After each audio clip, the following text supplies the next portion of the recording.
Hi, welcome to the Andrew Michael comic review of Mighty World of Marvel, issue 171. Now, this came out on January the 10th, 1976, and features the Hulk, Daredevil, and the Fantastic Four, and some really good stories, as well as some great adverts as well.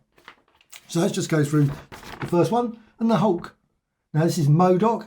Now, the story with the Harpy, which is on the front cover, doesn't really feature at all in this. Not yet. Obviously, the next issue. But they always did that. They always split it, of course. You'd only get like 10 pages or something of the story. And then, obviously, the next issue would have the actual story. But you've got, obviously, Betty there, slightly angry with Bruce at this point. I mean, and obviously, the Hulk and all that sort of stuff. Complications. But you've got MODOK, of course, in the background. And he's got his massive equipment that's hydraulic, sort of super-powered. Yeah, stop bothering the Hulk. And of course, he thinks he can crush the Hulk. But of course, yes, hydro rocket muscles, of course, that's the usual sort of thing. Powered by the world's strongest willpower.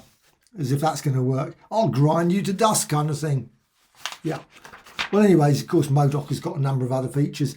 But he's hopeless against, of course, the Hulk. You know the Hulk. Of course, he doesn't last very long. But, of course, his plans are in place. With Betty, of course, later on. And the Green Goliath loses in mortal combat with the only foe he cannot kill, the Harpy. A bit like the Green Lantern, Star Sapphire, and all those sort of things where you'd have the girlfriend would suddenly, or the wife would become the main character, antagonist. So you got the letters pages. I love this one. It's even got a letter from Ben Grimm, which is pretty amazing. Baxter Building, New York. Pretty impressive. So obviously, I love it.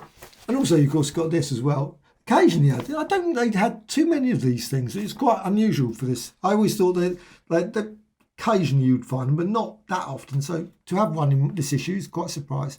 So yeah, you've got arch foes down the bottom. You obviously got Doctor Doom and Submariner. And you've got the Fantastic Four. And they've got to go through it. Luckily, no one did it.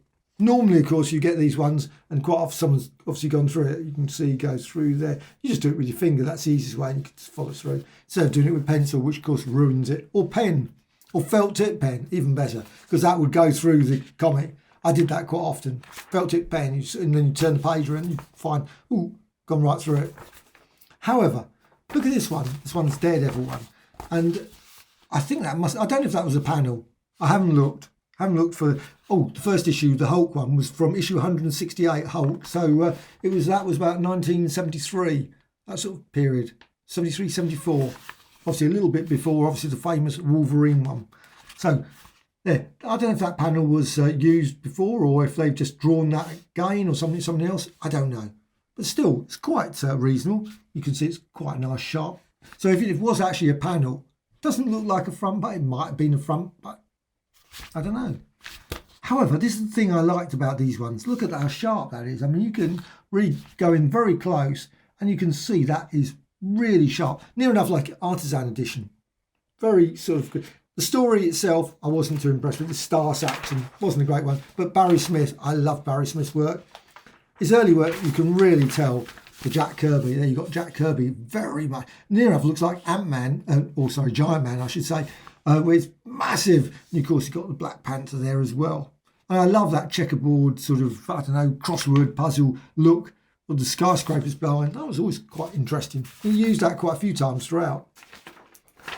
However, this is the best bit. I love this one. Good evening, culture lovers. Stan Lee at the Roundhouse. And look at that, just great. And you've got the copy of the first Spider-Man there. As it says there, Waves, a mint copy. A mint copy of Amazing Fantasy 15-1. That would be pretty impressive. I wonder if the guy's got that now. Or girl. Who knows? But I imagine that they've got that still. I wouldn't have thought they've. But still, I don't think it's mint. Maybe they've, of course, slabbed it now. Who knows? But still, that was in October the 20th, I guess, in Chalk Farm. I guess in 1975. So obviously you've got there Herb Trimpe, I should say. Herbie. That'd be even better, wouldn't it? Trimpe. And also Mark Bolan as well. And Roy Wood. Wow, Roy Wood as well. And Stan Lee, of course. And also some copies of his book there. The Origins of Marvel Comics. I don't know about what that is. Marvel something. On the Move, it says there. Marvel on the Move. Someone's got a thing there. I love that sort of. Oh yes, October 20th, 1975. At least they put that there. Very handy to date it. Sometimes when you get these things, it says October, and you think, well, what year? But of course, that does date it. Now this again, I'm not certain where this comes from. This page. This clearly is not Kirby. I mean, that is not Kirby. Doesn't look like Kirby in a million years. Someone has drawn that. Maybe that was a UK artist. And you got there. I mean, really? Poor old wizard looks a bit like, I would say, the Rhino, to be honest. That great punch, pow, bang. There, and Jack Kirby, Joe Sinnott, Sam Rosen. And again, the artwork is very crisp. You actually got the original. So if you just look at that, I mean, that's very sharp. Absolutely brilliant. And of course, the wizard. I love the wizard. Wizard was a great character. Frightful Four and all those sort of things. But his invincible gloves that he used, of course, I don't know if he used them about twice. I think that was it. I don't know if he used them again. But it was a great story. Ben's choice at the end. However, this one's a great magazine for this. Take a Chair. And this has got the usual Stanley Presents. Of course, it's a brilliant Steve Ditko story. S. Ditko, as it puts there. But again, super sharp. Really, really. And I don't know when this was done. Maybe this was probably 60s, I would say. This probably wasn't earlier than that. But still, it comes with the usual twist at the end. That predictable twist, of course. And of course says, you are not, etc. However, that was just great. So it was nice to actually have that as well as the other stories. I suppose one was a bit slightly shorter than other. However, what you got at the back, for the first time in the history of comics, and this was 75. I mean, this was something. When this came out, that was just, wow. Superman, real dramatic, hurtling up there against Spider-Man. What a. Though personally, I always think they should have done Fantastic Four versus, or the Avengers versus Justice League. That would have been much better for me, personally. But obviously they didn't, but they went for Superman and Spider-Man. Or Fantastic Four and the Doom Troll. No, maybe not. But it's still, that would have been X-Men, wouldn't it, I suppose? Teen Titans? Who knows? Anyway, the story itself was rubbish. I was not mega. I mean, the villain, just, no.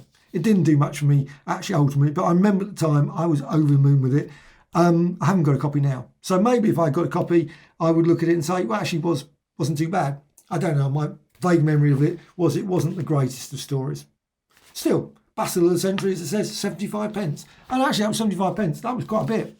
The 75 pence. It was, of course, a very large book. This one, of course, probably hasn't kept its value as much. I bought it for 25 pence.